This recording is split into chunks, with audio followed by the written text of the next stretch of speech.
start of a little series within our series of 30, where we're going to focus on relationships, all the different relationships that we have in our life.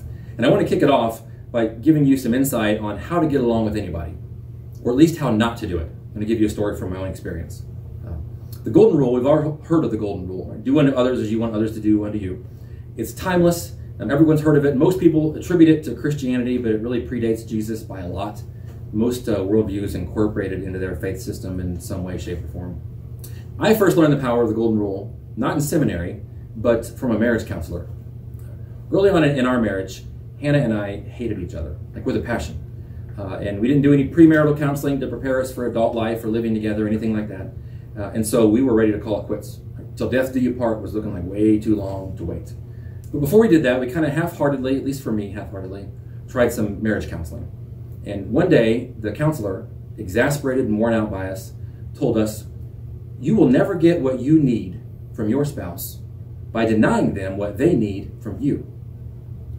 It was an eye-opener. He basically quoted the golden rule in reverse, right? Saying, if you want to have a good spouse, be a good spouse. Which of course is common sense, but it's not common sense when you're in the midst of a relationship and you make everything about you. We kind of have a tendency to do that. If you want to have a good spouse or have a good friend, be a good spouse and be a good friend. Now, that meant that we had to start learning about each other and figuring out, all right, what does my spouse need from me? And what does she want out of life? And where does she want to go? That thought had not occurred to us before.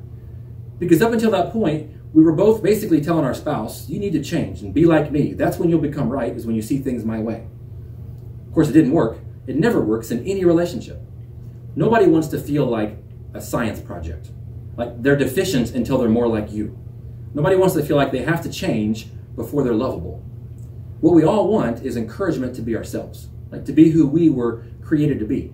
That's what we all want. If you hear anything else from this message, right, it's that you need to be interested in people as they are.